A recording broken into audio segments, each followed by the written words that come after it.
As qualificações para entrar no reino. Os irmãos estão ouvindo? O som está legal aí? Ok. Parecendo que está baixo, mas não está não, né? Só para mim aqui, né? As qualificações para entrar no reino.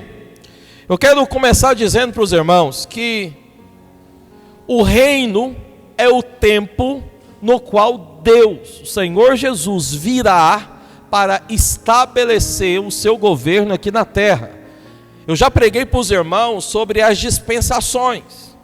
Eu vou recapitular para que você possa compreender. Existem basicamente, segundo a palavra de Deus, segundo muitos estudiosos da Bíblia, e também segundo a mim que creio e estudo, existem pelo menos 7 dispensações. Dispensações foi a maneira como Deus resolveu trabalhar com o homem, a maneira, o nível de revelação do homem para com o Senhor. Então a humanidade começou, o homem e a criação do homem começou com um. Quem foi o primeiro homem que Deus criou? Alguém sabe o nome dele aqui hoje? Diga: Adão. E Deus também, para Adão, criou uma mulher. Qual é o nome da mulher? Eva. Essa história está no livro de Gênesis, é o primeiro livro da Bíblia, amém ou não? Essa não vale Brown.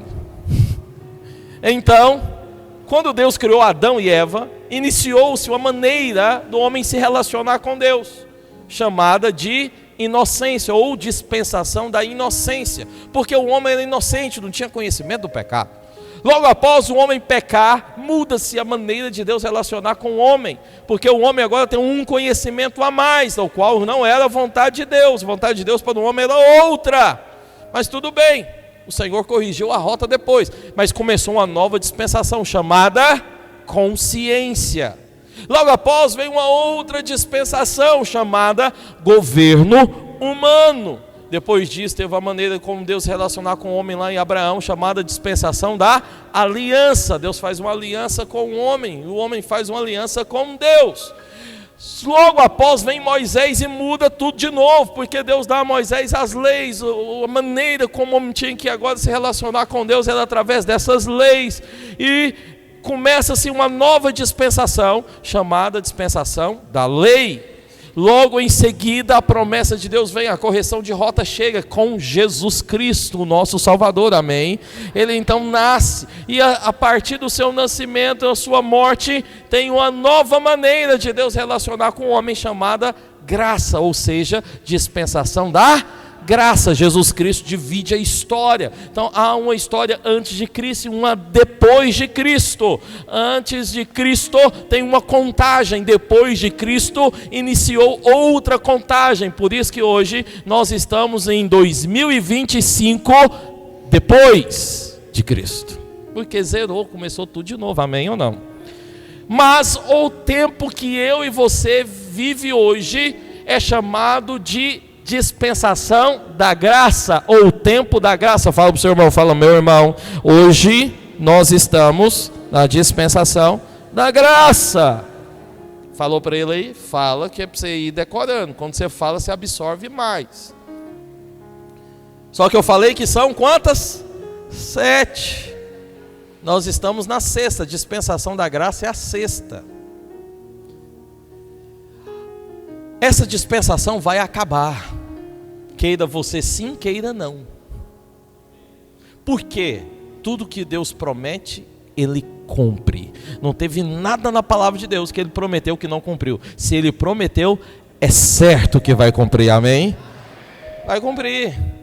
Essa dispensação vai acabar.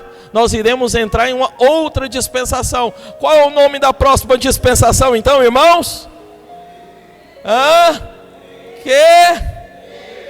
Dispensação do reino, ou do milênio. Por quê? Porque a palavra de Deus diz que essa dispensação vai durar 1000 anos. Serão 1000 anos. Por que dispensação do reino vale um brownie? Todos. Por que é chamado de dispensação do reino? Por que? Pensa. Eu vi, Ian, valeu, levantei, é seu, isso aí, valeu, segura, porque o rei está vindo para reinar, Quem é o rei? Jesus Cristo. É chamado de dispensação do reino, porque o rei está vindo para assumir o seu lugar. O trono já era para Jesus ter assumido o lugar, o reino aqui na terra. Você sabia disso? Já era para ele ter assumido. Quando que isso aconteceu, pastor? No dia que ele nasceu. Jesus sempre foi rei, nunca deixou de ser rei. Quando ele nasceu como rei. Era para salvar, mas era rei do mesmo jeito. Deus do mesmo jeito. Só que os judeus rejeitaram. Porque os judeus rejeitaram, o reino não começou. Aí o Senhor adiou o tempo do reino. Porque ele disse: o meu povo não quis, agora então eu terei um novo povo. Quem é o povo do Senhor hoje? Diga: sou eu, a igreja. Quando ele voltar agora, o seu povo vai o receber, vai o aceitar. Por isso que é importante pregarmos sobre o reino. Igreja que não prega sobre o reino de Deus, tem algo errado com ela. Todos os anos eu penso que nós deveríamos falar desse assunto. Essas verdades têm que estar fortes na nossa mente, no nosso coração. Porque o nosso rei está vindo para reinar na terra, amém ou não? Para governar. Então, essa dispensação vai começar qual dia? O dia que o rei chegar. O rei já chegou, sim ou não? No seu coração, mas aí ele ainda vai se manifestar. O reino de Deus já está dentro de nós, amém ou não? Falta o que? A manifestação desse reino. Que dia que esse reino se manifesta? O dia que o rei pisar na terra. Jesus nasceu, morreu e salvou. Mas a promessa dele é qual? Eu vou voltar. Para fazer o quê? Governar, reinar. Então o que nós estamos esperando? Estamos esperando que o rei volte para governar. Quando ele chegar aqui e governar, começa a nova dispensação. Qual é essa dispensação mesmo, irmãos? Do reino. Será 1000 anos de governo do Senhor Jesus aqui na terra. Ele vai governar e a sua igreja vai governar junto com ele. Estou falando isso para os irmãos porque hoje nós vivemos no tempo da graça. Mas na dispensação do reino, nós estaremos também com o Senhor. Alguns crentes vão reinar junto com ele, outros não. É por isso que eu tenho que ensinar você. Você tem que saber quem vai poder reinar com ele, quem não vai poder reinar com ele. Porque eu disse para você, a salvação o Senhor te dá de graça, sem merecimento, sem que você mereça. Não existe esse negócio, eu vou ganhar minha salvação. Toma cuidado, senão eu vou perder minha salvação. Ei, irmão, nós temos que ser realistas, verdadeiro. Isso não existe na palavra de Deus. Eu sei que muitos pregam essa existência, tem muitos aí, estudiosos da Bíblia também, que acreditam nisso, eu sei, mas eu não acredito. Eu não consigo ver e vou te provar hoje novamente isso. Dentro da Bíblia. Porque uma vez que você é salvo eternamente. Fala também isso para o seu irmão. Fala: meu irmão, uma vez salvo eternamente. Alguém pode dizer aleluia? Meu Deus, isso é poderoso. Porém o reino é diferente. Já disse para os irmãos aqui. Quem é pai aqui? Pai e mãe? Levanta a mão. Pai e mãe. Vou te dar um exemplo para ficar claro. Suponha que lá na sua casa você acorde e está lá o seu filho. Pai, deixa eu ser seu filho hoje. Você que é pai e mãe, você vai achar isso normal? Suponha que seu filho desça para jogar uma bola na quadra do seu condomínio e acontece alguma situação que ele chuta a bola para fora, a bola novinha que você acabou de dar para ele, na rua, e perde a bola. Aí ele sobe correndo lá para sua casa e fala o quê? Pai, pelo amor de Deus, não me deixa de fora da família não, não me expulsa da casa não, deixa eu continuar sendo seu filho. Aí você pergunta: o que aconteceu? É porque eu acabei de perder a bola que tu me destes. Mas por causa disso, pai, por favor, deixa que eu continue sendo teu filho. Vamos para os pais aqui. Você que é pai e mãe, você achar isso normal? Por que não? Seu filho não chutou a bola para fora, não acabou de destruir aquilo que você deu para ele, o presente. Ele não errou, não fez algo errado. Tem que deixar de ser filho, sim ou não? Não vai deixar nem que você queira. Tem pai e mãe que às vezes até quer, mas não tem jeito, não tem como deixar. Por que não tem como deixar? Por que não tem como deixar, irmãos? Porque ele não é filho, ele nasceu na família. Quem nasceu lá é filho, não tem como mais deixar de ser, vai ser filho para sempre, amém ou não? Se comigo e com você é assim, por que você pensa que com Deus é diferente? Quem nasce na família de Deus, tornou filho. Se você tornou filho, é filho para sempre. Pastor, mas eu errei, é filho para sempre. Pastor, mas eu vacilei, é filho para sempre. Pastor, mas eu sou meio doido, mas é filho, você é filho, nasceu na família de Deus, é filho, a sua doidura Deus cura. Os seus erros o Senhor vai resolver, mas não vai deixar de ser filho. É filho do mesmo jeito, amém?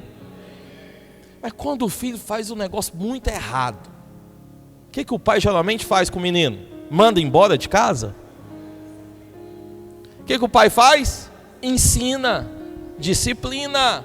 Então, com relação à salvação, você não perde. Mas se você não faz a vontade do pai, provavelmente haverá uma disciplina. Vou falar hoje para você de três, apenas três, quatro, pode ser quatro? 4 coisas que te qualifica para participar do reino. E uma delas não é ser salvo, porque você já foi. Está entendendo?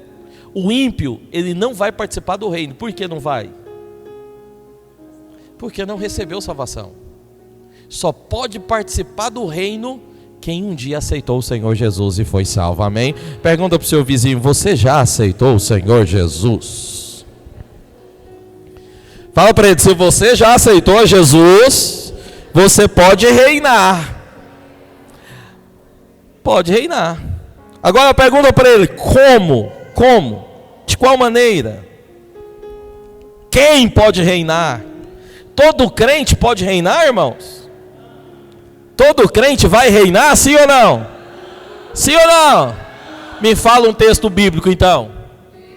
Daqui a pouco eu te falo, segura aí. Eu vou te dar a cola. Eu vou te mostrar, mas vamos lá. Então hoje eu quero compartilhar com os irmãos sobre as condições, as qualificações para que um crente possa reinar com o Senhor. Lembrando, qual vai ser o dia que nós iremos reinar com o Senhor?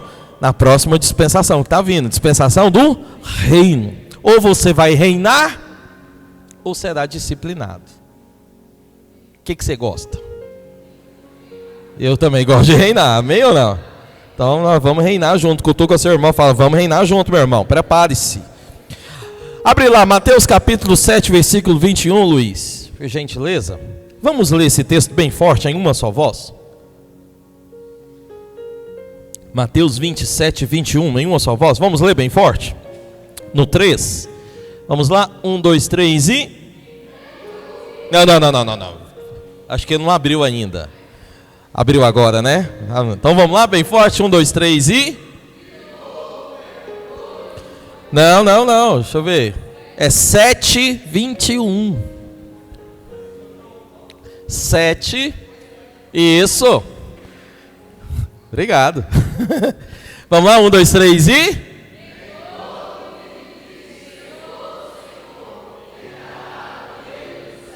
Mas aquele que faz a vontade de meu Pai, que estás nos céus. Olha o que a palavra de Deus está dizendo.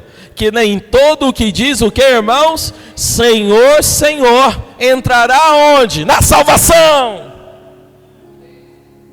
Nunca vai mais para o inferno. É isso que a Bíblia está falando aqui? Pois bem, tem muita gente que confunde as coisas. As pessoas às vezes pegam alguns textos da Bíblia e acha que está falando de salvação, acha que está falando de inferno. Esse texto não está falando de inferno e nem de salvação, não está falando de perder salvação. Tem muita gente que pega aqui e fala, ó, tá vendo? Tem que fazer a vontade do Pai, pois se você não fazer a vontade do Pai, você perde a salvação. Quer ganhar de volta? Faz a vontade do Pai hoje. Aí você erra e não faz no outro dia, o que aconteceu? Perdeu de novo. Aí você tem que ir na semana que vem fazer a vontade do Pai, senão você perde. Sabe qual que é o problema? É que tem dia que você faz, mas tem dia que não. Se a sua salvação for baseada nisso, todo dia você perde e ganha, perde e ganha, perde e ganha, perde e ganha. Que gangorra, não?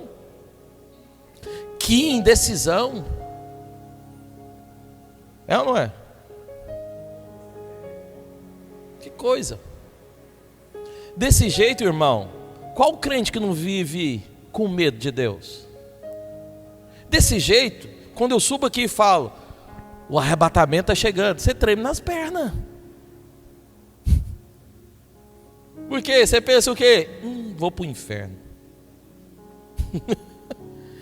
Não fala desse trem não, pastor. E quando eu falo, vamos ler Apocalipse, Jesus amado. Porque na sua cabeça, você está na lata com Deus. Deus está bravo. Por que Deus está bravo?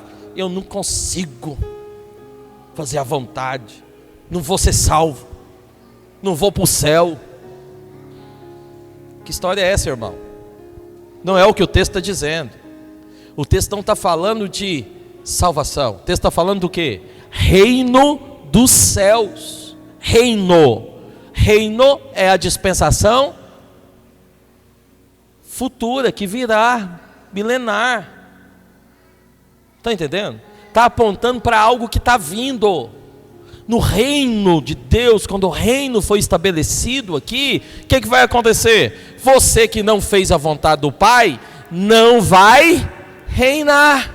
Continua sendo filho, sim ou não? Sim.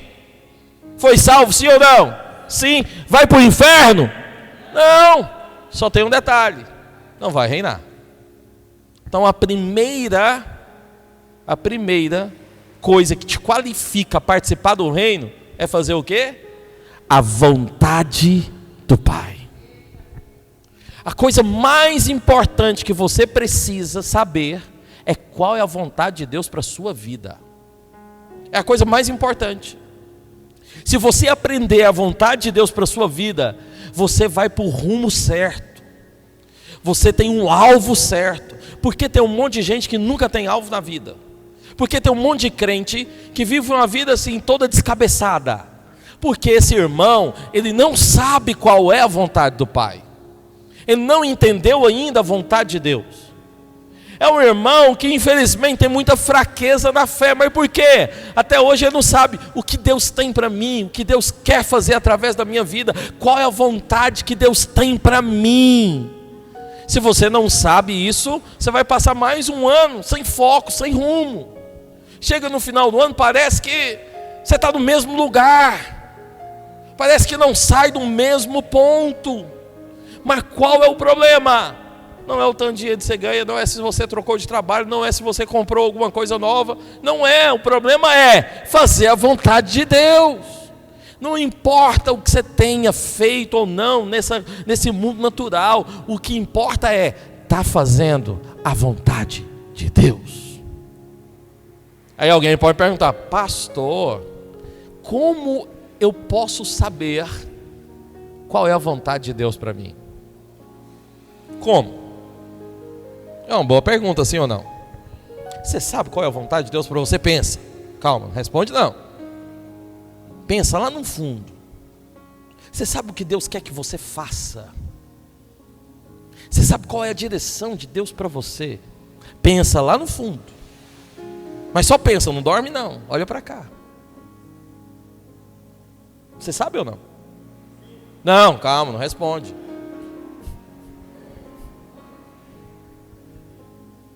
Pastor, eu quero saber mais sobre esse negócio da vontade de Deus. Bom, hoje aqui no culto eu vou dar uma pincelada.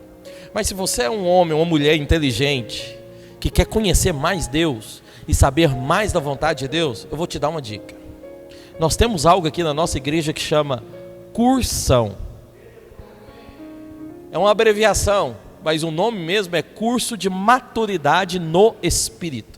Se você quer aprender mais, principalmente conseguir discernir qual é a vontade de Deus, a minha dica para você é: venha fazer o cursão. Vai mudar muita coisa na sua vida. Mas hoje eu vou dar uma pincelada aqui para você entender um pouco sobre a vontade de Deus. Mas em primeiro lugar, a palavra do Senhor aqui no texto está dizendo que nem todo o que diz Senhor, Senhor. Então tem aqueles que falam o nome do Senhor, tem aqueles que chamam Deus de Senhor, e esses são quem? Crentes. Ímpio não chama Deus de Senhor. Você já viu algum ímpio aí? Olha, ele até fala que Deus existe, ele até, muitos, né, porque alguns acreditam que não, mas muitos falam que Deus existe, muitos falam que Deus é real, muitos até têm um coração aberto para Deus, sim ou não? Sim, tem. Porém tem um detalhe, filho. Ele não chama Deus de Senhor. Os únicos que chamam Deus de Senhor são crentes. Você é crente, um homem de Deus, uma mulher de Deus, tem algo que é chave da sua vida. Você sabe que Deus é o seu Senhor. Você chama Ele de Senhor. Por isso o texto não está falando para ímpio. O texto está falando para quem? Para crente. Porque é o crente que reconhece o senhorio de Cristo Jesus. É o crente que reconhece que Deus é dono de todas as coisas, inclusive da sua vida também. Alguém aqui reconhece isso? Alguém aqui sabe que Deus é o dono de todas as coisas, sim ou não? Sabe. Então Deus está falando isso para crente. Outra coisa, Deus estava falando aqui, Jesus, quem disse isso foi Jesus. E Jesus estava ensinando, sabe quem? Os discípulos. Aqui está em Mateus, ouça, olha só. Eu não sei se você conhece todos os evangelhos. Eu não sei também se você já leu todo o livro de Mateus. Cadê os jovens aqui? Júnior, você sabe se esses jovens estão lendo o livro, o Novo Testamento? Se eles estão lendo, Luiz? Está acabando já? Aleluia. Se você está lendo o Novo Testamento, você vai entender o que eu estou falando agora. Se você nunca leu, eu te incentivo, começa hoje. Saia do culto, já vai para sua casa. Nada melhor do que isso, né? Saiu de um culto, já vai para casa abrir a Bíblia para ler. Faça isso, leia hoje. Mas se você já leu, você vai saber que Mateus capítulo 7 está tratando de algo que começou em Mateus capítulo 5. O que começou em Mateus capítulo 5? Em Mateus capítulo 5, Jesus começa algo chamado de Sermão do Monte. E ele usa capítulo 5, capítulo 6 e capítulo 7 para passar um sermão chamado Sermão do Monte, porque ele estava no monte, na montanha, e havia muitos ali perto dele. E ele começou a ensinar, e esses ensinamentos é chamado na Bíblia de Sermão do Monte. E tudo que Jesus estava ensinando é sobre o reino. Volta lá em Mateus capítulo 6, versículo 32, 33, se eu não me engano. Isso, 33, obrigado. Olha só. Não, versículo 9. Isso, versículo 9. Olha só. Jesus estava ali no monte, ensinando algo. Uma das coisas que ele ensinou foi orar. E aqui ele está ensinando a oração do quê? Do Pai Nosso. Ele está dizendo: você quando for orar, você deve chamar Deus de quê? Pai. Só chama Deus de Pai quem é filho. Você acha que os filhos dos outros vizinhos lá do meu condomínio me chamam de pai? Não chama, por quê? Não é meu filho. Os únicos que me chamam de pai ali são quem? Os meus filhos. Então só chama Deus de pai quem é o quê mesmo, irmãos? Filho. Se você é filho, você tem que começar a chamar Deus de pai. Jesus está ensinando. Ele fala: Pai nosso que estás no céu, santificado seja o teu nome. Desce. Venha a nós o teu reino e faça o quê, irmãos?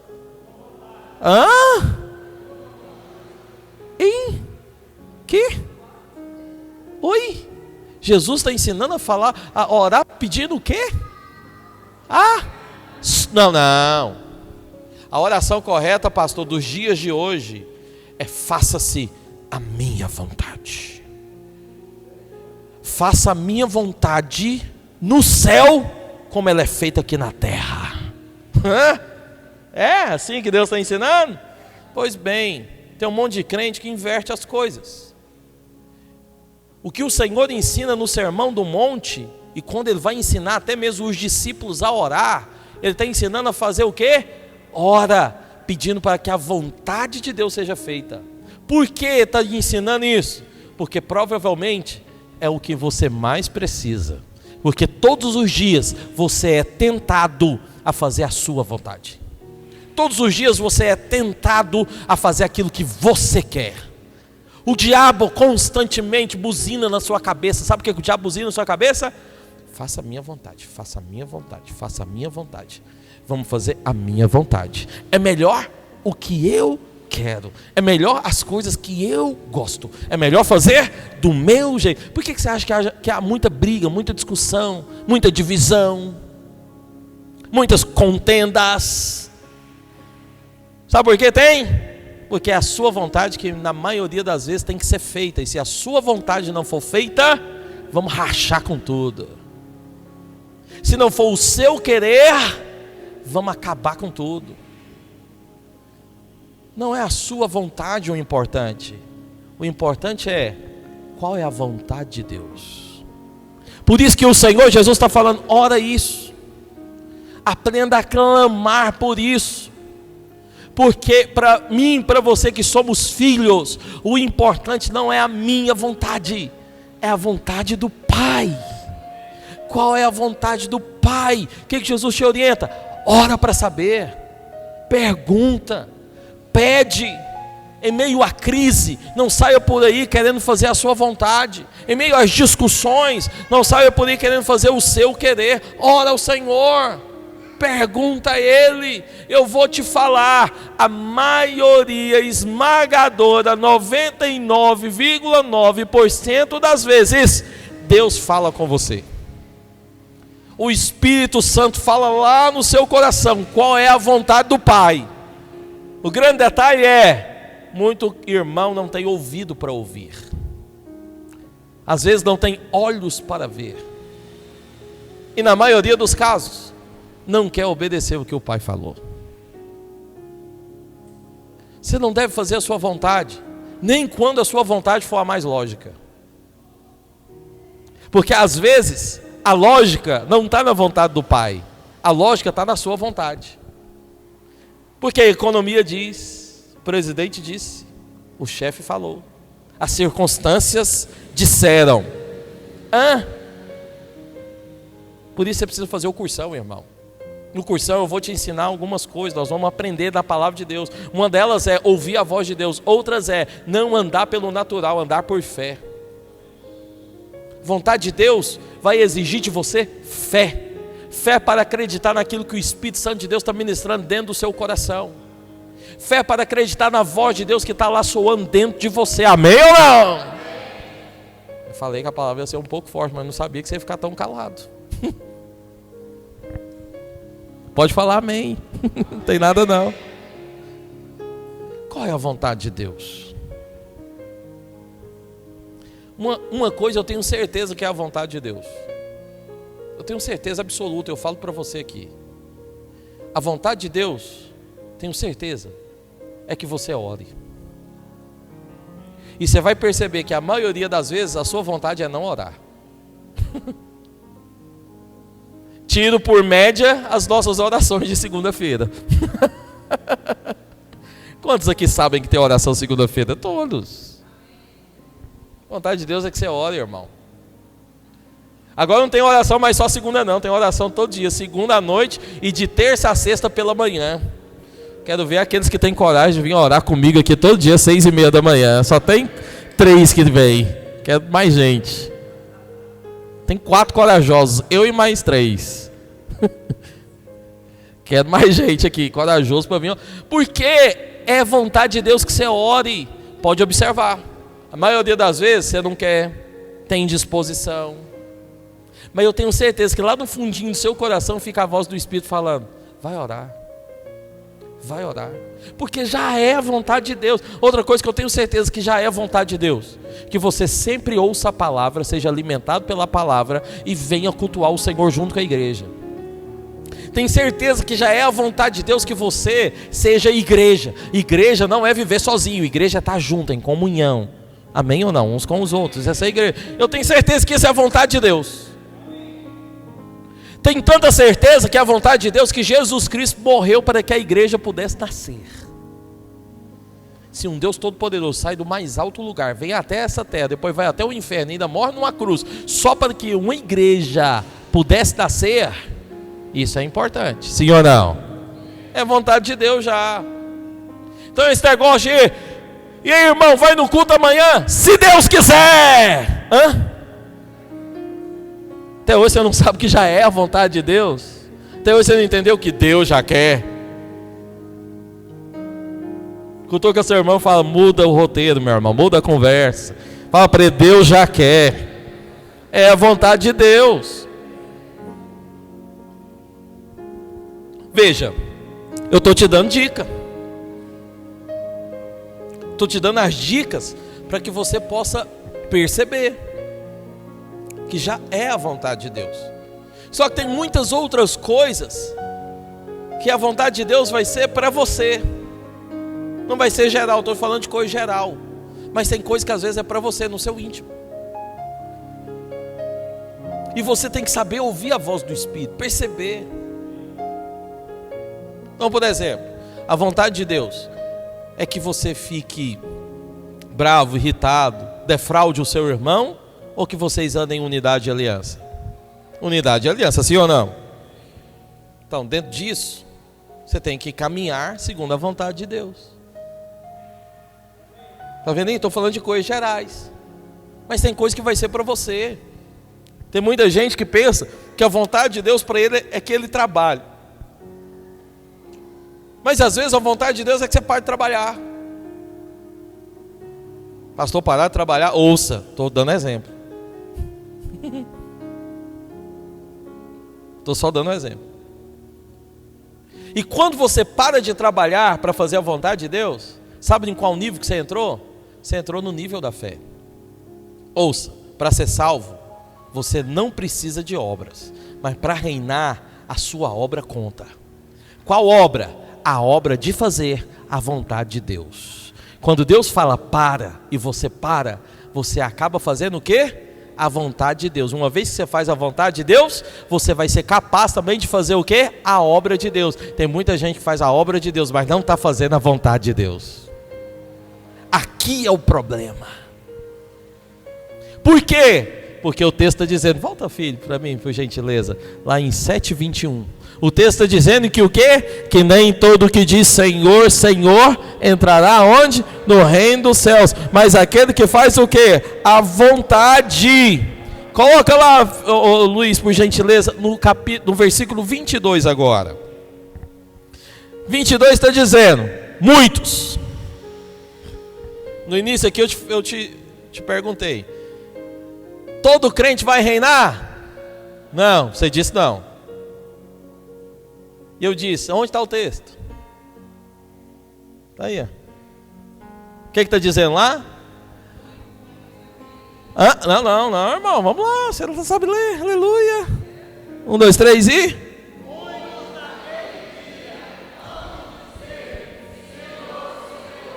Porventura, profetizado em teu nome, e em teu nome, muitos milagres. Próximo, 23. Então lhe direi, nunca vos conheci, apartai-vos de mim, os que praticam misericórdia. Pastor,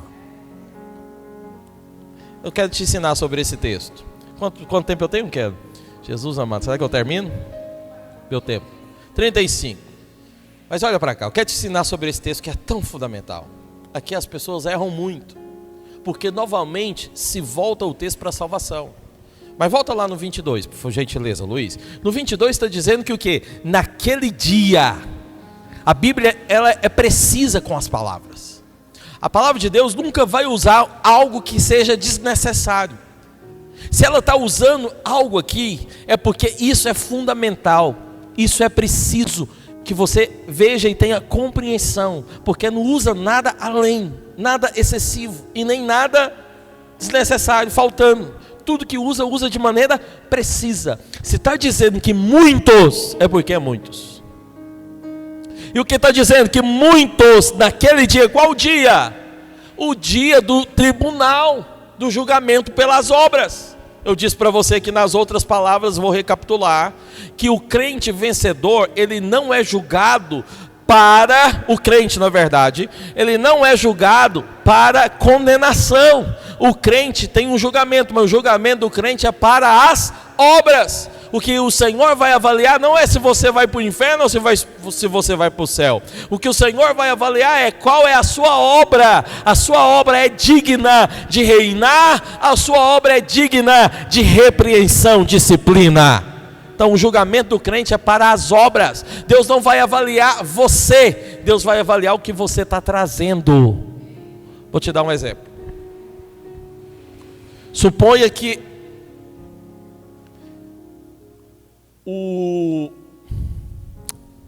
como que é o dono da Apple? Steve Jobs está aqui em Campina Grande e abriu uma fábrica de celular e contratou os irmãos aqui da videira para trabalhar na fábrica. Só que aí tem um irmão, vem cá Messias, sobe aqui. Tem o nosso irmão Messias, que ele é espetacular. Ele fez o treinamento e começou a montar celular. Opa! Quase falei em línguas aqui, aleluia, é o Espírito Santo. E aí ele começou a montar o celular. Só que ele não montava só dentro da regra. Ele ia além. O tempo para montar era 2 horas. Ele fazia em 1h30. E depois já pegava o próximo e montava. Então, a fabricação na mão do Messias, ela era algo acelerado. Opa, está enrolando tudo aqui hoje. Rápido. Só que nós temos o nosso irmão Igor, que entrou também na fábrica. Cadê o irmão Igor? Vem cá, Igor, você mesmo que você é grande. E o Igor é irmão também. Entrou, fez o treinamento. Só que o Igor fazia o celular no tempo certo. Tinha um tempo para produzir, ele produzia dentro do tempo. O Messias, no tempo de intervalo, ele ia lá, comia e rapidamente voltava, porque ele queria produção acelerada. O Igor fazia no tempo certo e no tempo de intervalo, ele ficava no intervalo, conversava um pouquinho, às vezes voltava até uns minutinhos atrasado, mas fazia o serviço direito, correto. Fazia o serviço. Esse é o nosso irmão Igor. Mas aí nós temos o nosso irmão Vinícius. Cadê o Vinícius? Ele está na fábrica, mas não fez treinamento, não tem crachá, e está lá, observando o trabalho de todos, e copiando as informações. Chega o dono, e vai prestar conta com os 3. Pega o Messias, os relatórios, e fala: muito bem, servo bom e fiel. Você é o top das galáxias da nossa empresa, então você será recompensado. Cappuccino para você. Ganhou prêmio. Por quê? Vai além. Supera todas as expectativas. Obrigado. Aí tem o nosso irmão Igor, que faz o serviço, mas faz dentro do padrão. Fala: parabéns, continue assim. O salário já é o suficiente para ele, porque ele já tem o salário do mês. Vai continuar trabalhando também. Já é muito bom, já é muita graça, não é? Continuar trabalhando, recebendo o salário, mas não tem recompensa, porque só faz dentro do padrão. Mas agora nós temos o Vinícius, que é o próximo. O que acontece? Não tem crachá, não fez treinamento. Ele está lá como? Ele está lá só investigando o que os outros estão fazendo para levar para a empresa vizinha. Por quê? Ele não é contratado da empresa. O que ele é nessa empresa? Um espião. Ele não faz parte da empresa. Então, esse que não faz parte da empresa, vai continuar na empresa? Não, vai ser tirado de lá com segurança e tudo. Está entendendo? Então, ele não faz parte. Fica aqui. Se ele não faz parte, ele não está participando do quê? Da empresa.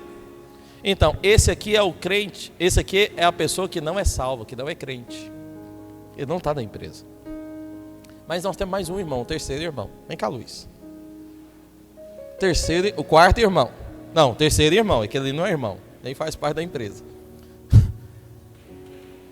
Luiz é o terceiro irmão que está participando aqui da empresa. Que está da empresa. Aquele ali não faz parte. É só para você entender quem é salvo e quem não é. Ele fez o treinamento, tem o crachá, só tem um problema. O celular que ele faz não é bom. Erra tudo. Erra os parafusos, erra as conexões. O que acontece aqui? Não vai ser demitido? Não. Ele vai passar para o treinamento de novo. Você precisa de qualificação. Precisa aprender que os outros já aprenderam. Então, você vem para cá, vai para o treinamento. Julgamento que o Senhor vai fazer é só para essa turma. A essa turma aqui, o julgamento dele é outro. Dentro da igreja, nós temos as três. E também temos o quarto. Por isso que eu chamei. Porque dentro da igreja, nós temos o que foi salvo. E o que é vencedor. Que vai receber segundo as suas obras. Nós temos até aquele que não vai ter muita coisa. Por quê? Não faz quase nada. Faz o serviço, mas só para o gasto. Então não tem muita coisa para receber. E o Senhor vai dar quase nada para ele. Mas para aquele que faz e faz além, recebe uma recompensa. Está aqui a recompensa. O Senhor vai dar. Porém, para o que não fez direito, vai aprender então agora a fazer. Não fez direito porque não quis, porque não foi esforçado. Várias razões, não interessa a razão. Nesse dia o Senhor vai julgar as razões. Mas o Senhor vai colocar ele na onde? Na disciplina, vai aprender. Amém ou não? Mas dentro da igreja, nós temos aqueles que são os infiltrados. Espiões. Vem para o culto, participa, mas não é crente. Não nasceu de novo. Por que não nasceu de novo? Porque não recebeu Jesus. Ele sabe até quem é Deus, talvez até canta uma musiquinha. Você é o espelho, que aleluia. Mas não nasceu de novo, não tem a natureza de Cristo. Pode estar até no meio dos irmãos, mas não tem a natureza de Cristo. Se não tem a natureza de Cristo, não participa desse julgamento. Vai participar de outro. Está entendendo ou não? Pode sentar, obrigado, irmãos. Aleluia. Agora ficou claro para você. Não, é seu mesmo. Recompensa. Agora ficou claro para você. Entende?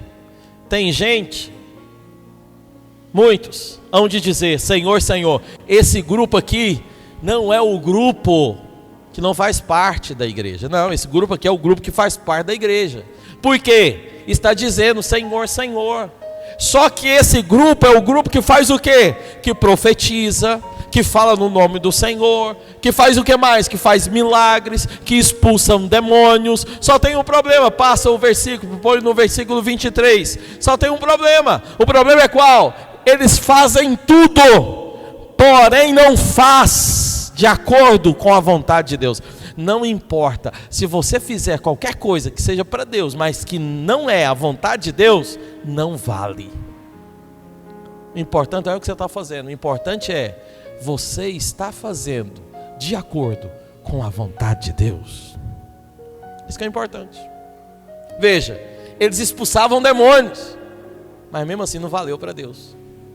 Eles profetizavam, mas não valeu para Deus. Por quê? Está fora da vontade. Ouça-me. Tem gente que profetiza, até dentro da igreja, mas eles não centralizam Cristo. Tem gente que expulsa demônios, faz curas e faz até milagres, Mas o nome que é exaltado não é o de Cristo, é o dele. O foco está errado. Eu não consigo saber se quem está profetizando por causa de Cristo, ou porque quer uma fama, quer um autógrafo, ou quer um like, ou quer um dinheiro. Eu não consigo saber se quem está expulsando por causa de Cristo, ou porque ele quer colocar o nome dele em evidência. Não consigo saber. Mas Deus sabe.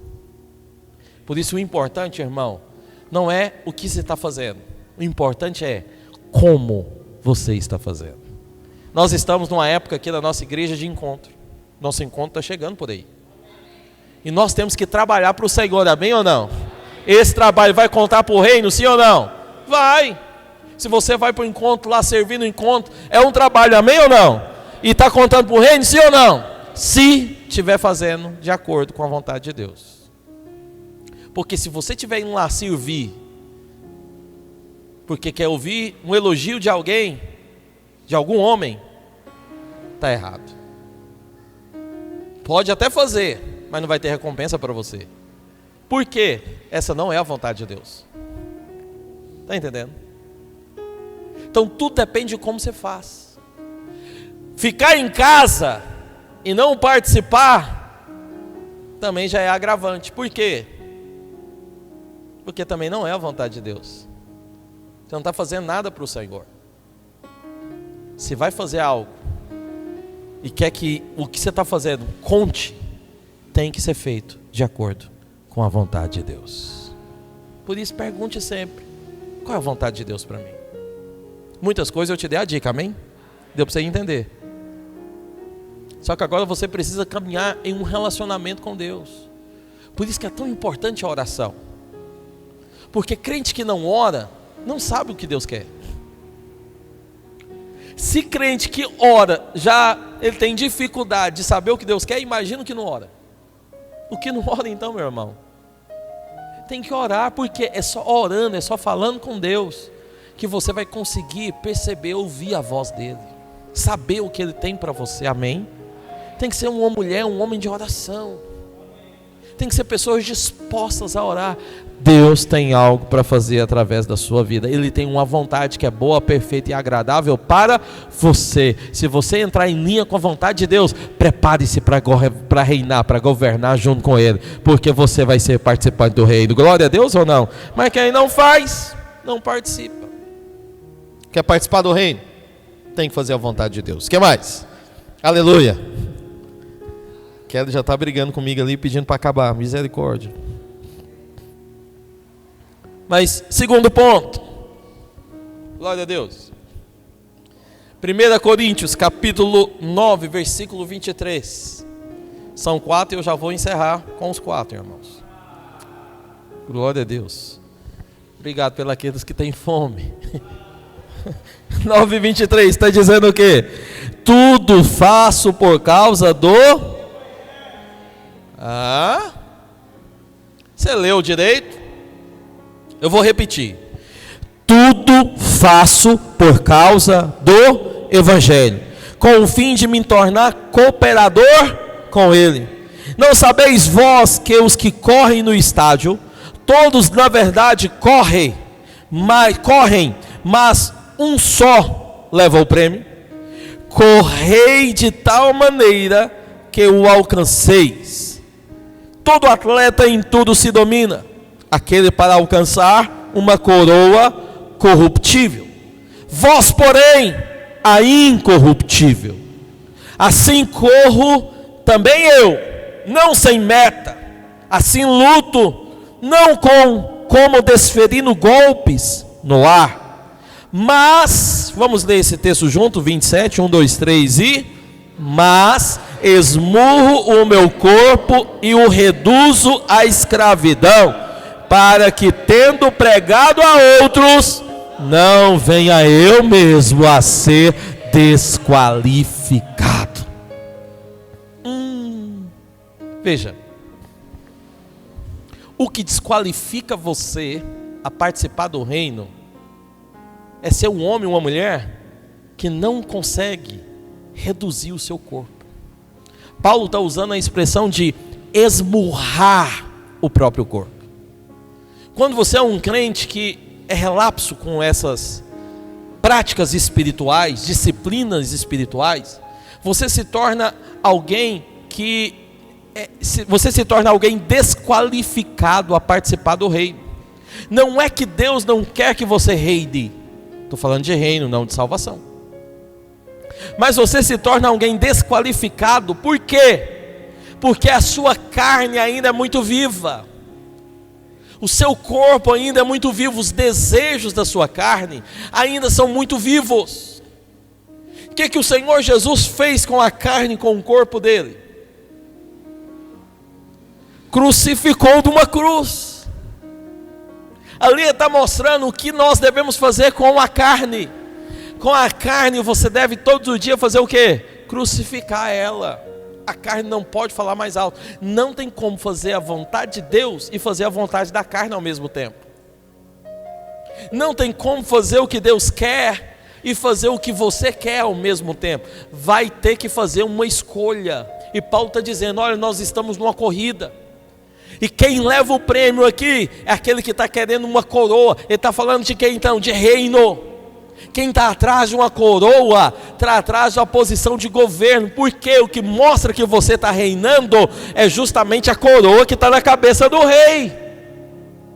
Quando ele é coroado, ele assume o reinado, o governo. Por isso que aqui está falando da coroa. Não é só a questão de ter joias dessa coroa, uma diadema na cabeça, não. Ele não está falando do objeto. Não, ele está dizendo para nós o quê? Uma posição. Por isso que está apontando para o reino. Você vai assumir uma posição no reino se você for qualificado para participar desse reino. Não estou falando de salvação, eu repito. A salvação está resolvida. E o nosso alvo agora não é mais ser salvo. O nosso alvo agora é qual mesmo, irmãos? Reinar. É ser uma igreja de vencedores. Como eu disse para você no início aqui das pregações, né? Na primeira palavra eu li todas as igrejas que estão em Apocalipse e mostrei para você que para todas as igrejas sempre tem uma promessa para quem? Para o vencedor. O vencedor recebe a promessa. E uma das coisas que o vencedor vai fazer é o quê? Reinar com Cristo. Assumir uma posição de governo. Enquanto uns reinam, outros serão disciplinados. A pergunta que eu faço para você é: o que você quer? Prêmio? Recompensa? Ou quer ser disciplinado? Quem aqui não gosta de prêmio? Quem aqui não gosta de prêmio? Levante a mão, deixa eu ver. Mas quem é que gosta de prêmio? Eu vou dar para o Luiz, porque ele não levantou o carro do bebê. Salvo pelo gongo. Salvo o carro do bebê, olha você ver.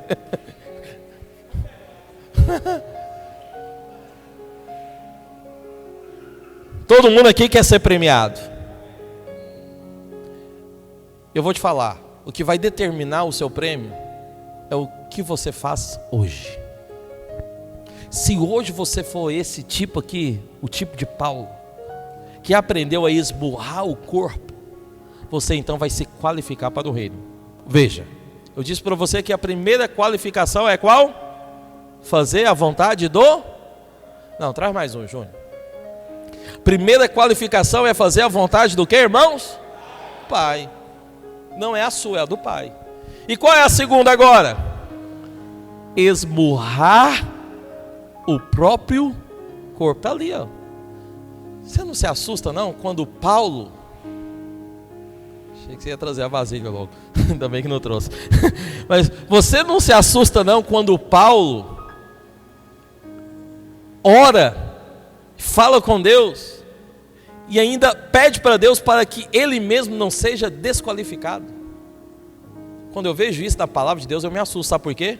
Porque se Paulo podia ser desqualificado, imagina eu.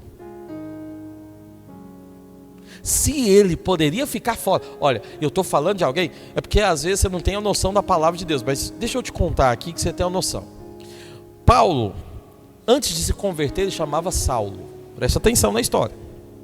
O nome dele era Saulo. Ele era perseguidor de crente. Se alguém falava que era crente, ele ia atrás perseguindo até matar, até prender e matar o sujeito, porque ele odiava crente. Mas teve um dia que ele literalmente caiu do cavalo. Foi o dia que ele viu Jesus, ele teve uma visão. E essa visão deixou-o cego, mas ele converteu. Porque de fato teve uma experiência com Cristo. Depois que ele converteu, o nome dele muda para Paulo. Ele começa a pregar o evangelho. E ele se torna o maior pregador do Novo Testamento, o maior disparado. Foi ele que escreveu a maioria dos livros do Novo Testamento. Foi ele que abriu a maior parte das igrejas do Novo Testamento. Foi ele que levantou a maior parte dos discípulos do Novo Testamento. Ele pregou tanto que ele abriu mão de casar, ele abriu mão de ter filho, ele abriu mão de ter carro, ele abriu mão de ter trabalho, ele abriu mão de ter o seu próprio sustento só para pregar o evangelho. Ele não queria mais nada, uma única coisa só, era pregar evangelho. Ele não fazia mais nada da vida, só pregando o evangelho. Ele não tinha profissão, ele abriu mão de qualquer profissão só para se tornar um pregador do evangelho. E ele pregou tanto, que um dia ele entrou numa cidade e estava pregando. Sabe o que aconteceu com ele? Foi apedrejado até não mexer mais. Quando ele não mexeu mais, o povo parou de tacar pedra nele. Você já foi apedrejado alguma vez na sua vida? Eu já fui, porque estava no ônibus errado, no ônibus da torcida organizada, e os outros membros de outra torcida organizada, de outro time, cercou o ônibus e tacou pedra tudo quanto é lado. Eu saí do ônibus com meu sapato cheio de caco de vidro, dentro da minha camisa cheia de caco de vidro. Eu não estava participando da torcida não, só estava no ônibus errado. Eu falei, que porcaria é essa? Por que não aconteceu isso? Pelo menos eu pregando o evangelho. Pelo menos valia alguma coisa, mas eu estou aqui, só não estou no ônibus errado, misericórdia. Mas Paulo não, ele foi apedrejado porque estava pregando o evangelho. O povo não queria ouvir o evangelho, mas ele insistiu e continuou até ser apedrejado. Aí quando ele não tinha mais movimento, alguém chegou, olhou para o sujeito, sabe o que falou, Lorena? Ele está morto. Passa algumas horas, ele levanta. E alguém pergunta, vamos para o hospital, vamos para o trauma. Sabe o que ele falou? Não dá tempo, preciso pregar em outra cidade. Se fosse eu e você, tivesse sido tomado pedrada dessa maneira, ao ponto de estar morto, a gente levantava e ia para o hospital, e depois saísse do hospital falávamos, esse negócio de evangelho é perigoso demais, vamos parar com isso.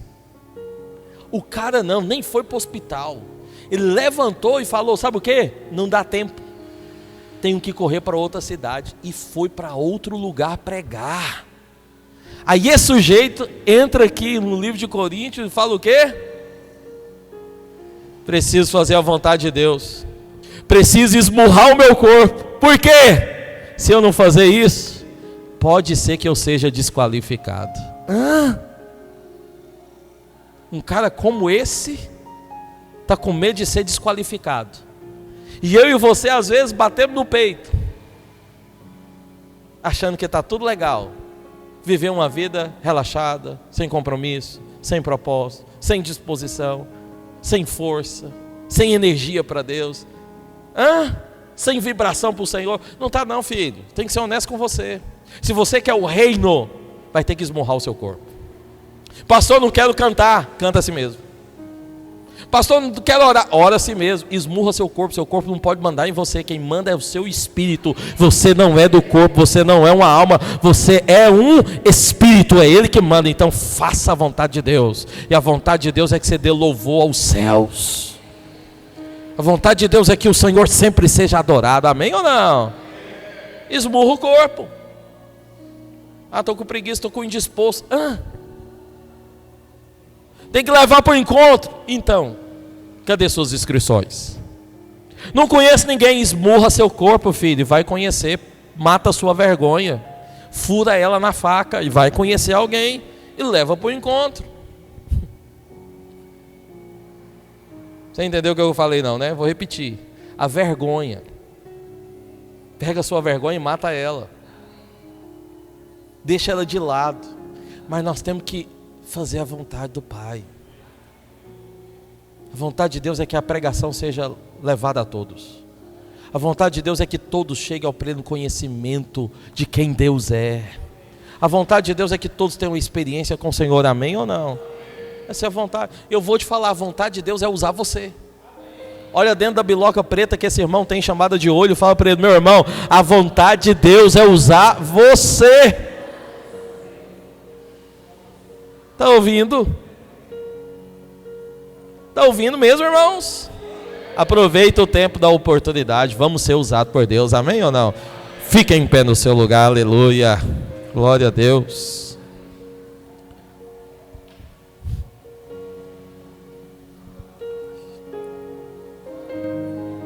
Quero encerrar com os irmãos.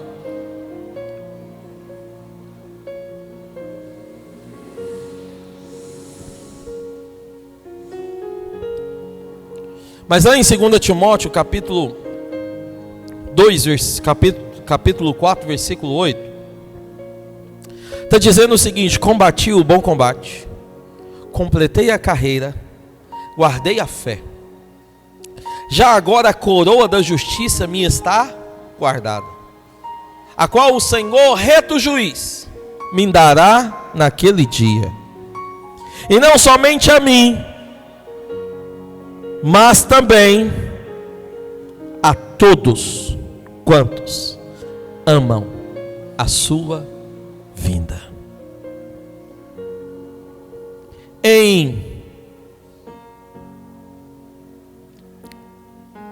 Aqui em Timóteo 4:8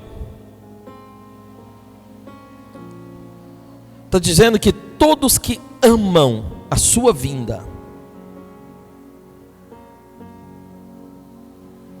vai receber naquele dia a coroa da justiça. Veja, irmãos,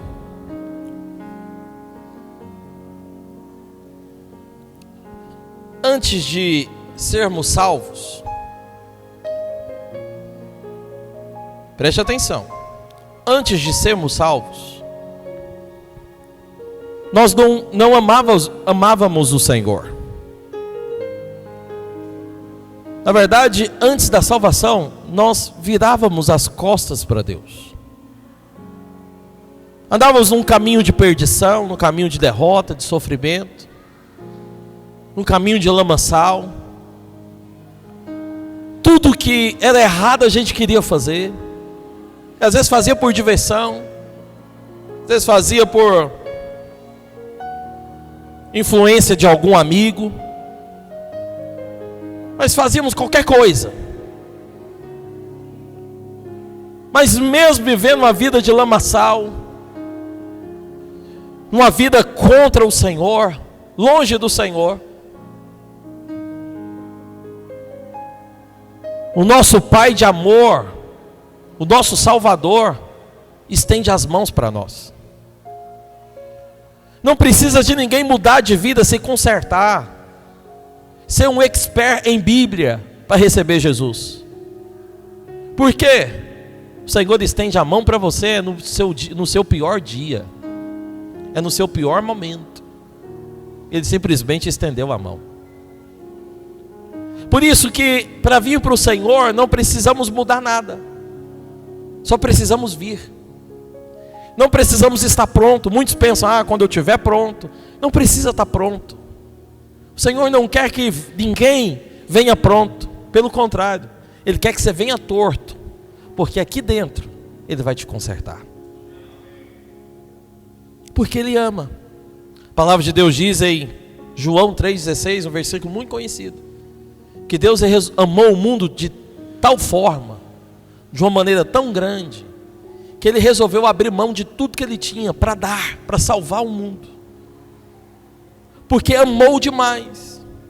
Então, em 1 João também, capítulo 4, fala que Ele nos amou primeiro. Em primeiro lugar, o amor dEle que nos alcançou. Por isso, recebemos a salvação. Mas agora para o reino, a palavra de Deus fala que nós precisamos amar o Senhor, amar a vinda do Senhor. Veja, irmãos, a questão de ser amado por Deus te torna filho. A questão de amar o Senhor e a sua vinda te torna um vencedor. Em primeiro lugar, o Senhor te ama, mas depois que o Senhor ama você e enche o seu coração do amor dele, você precisa expressar esse amor. Como? Amando de volta. Aqueles que amam o Senhor vão reinar. Aqueles que amam a vinda do Senhor vão reinar. Nosso coração hoje tem que se encher de amor pelas coisas do céu. Quem não reina, pastor? Quem às vezes fica com medo das coisas vindouras, são aqueles que amam muito mais as coisas dessa terra. Um carro novo, um bom emprego, uma boa novela, uma partida de futebol, um time de futebol. Às vezes ama demais os amigos, as pessoas. Ou seja, o coração dele sempre está em coisas. A palavra de Deus diz que esses que às vezes o coração dele sempre está em coisas, amam as coisas dessa terra, mas não vai conseguir amar as coisas do céu. Mas no dia que as coisas mudam dentro de você e o seu amor também muda, você inverte o jogo. Ao invés de amar muitas coisas dessa terra, desse lugar aqui que vivemos, e passar a amar mais as coisas do céu, o Senhor, a vinda do Senhor, você também deixa de ser um crente derrotado e passa a se tornar agora um crente vencedor, aquele que vai receber recompensa no céu. Veja, você precisa fazer a vontade de Deus. Você tem que esmurrar o seu corpo, e você precisa ser um homem ou uma mulher que valoriza as coisas do céu, que ama a Deus. Quando você ama o Senhor, tudo perde o sentido, tudo perde a importância, o valor. Quando você ama o Senhor, não há nada difícil demais para ser feito, não há nada tão alto demais, um preço tão alto demais para ser pago. Na verdade, tudo se torna gostoso, prazeroso. Estar com o Senhor torna-se o nosso maior prazer, a nossa maior alegria. Por que isso? Porque o seu coração está louco de amor pelo Senhor. Quando você ama o Senhor, você não pede esforços para pregar o Evangelho. Não é difícil para alguém que ama o Senhor falar das coisas do céu, mas é difícil para aqueles que gostam demais das coisas dessa terra compartilhar sobre algo celestial. Mas quando o nosso coração está voltado para o céu, nós só queremos compartilhar o que é do céu. Porque a minha boca está cheia das coisas do céu? Porque o meu coração está cheio das coisas do céu. Porque o meu coração está cheio das coisas do céu? Porque o meu coração está cheio de amor pelo meu Deus, pelo meu Senhor. E o que eu mais anseio não é fazer a vontade desse mundo, do sistema desse mundo.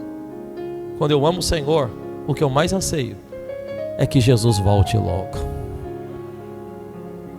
Você também anseia pela volta do Senhor? A palavra de Deus deixa bem claro que todos aqueles que amam a sua vinda receberão uma recompensa naquele dia. Ou você tem medo da vinda do Senhor? A palavra de Deus diz em João 4 que o amor lança fora todo medo. Quando você se enche do amor verdadeiro, você passa a amar também. E quando você passa a amar, o medo não tem mais espaço na sua vida. Não vai haver mais espaço para o medo na sua vida. Quando você for um homem ou uma mulher decidida a amar o Senhor. Queria que nessa noite você levantasse as suas mãos para o Senhor.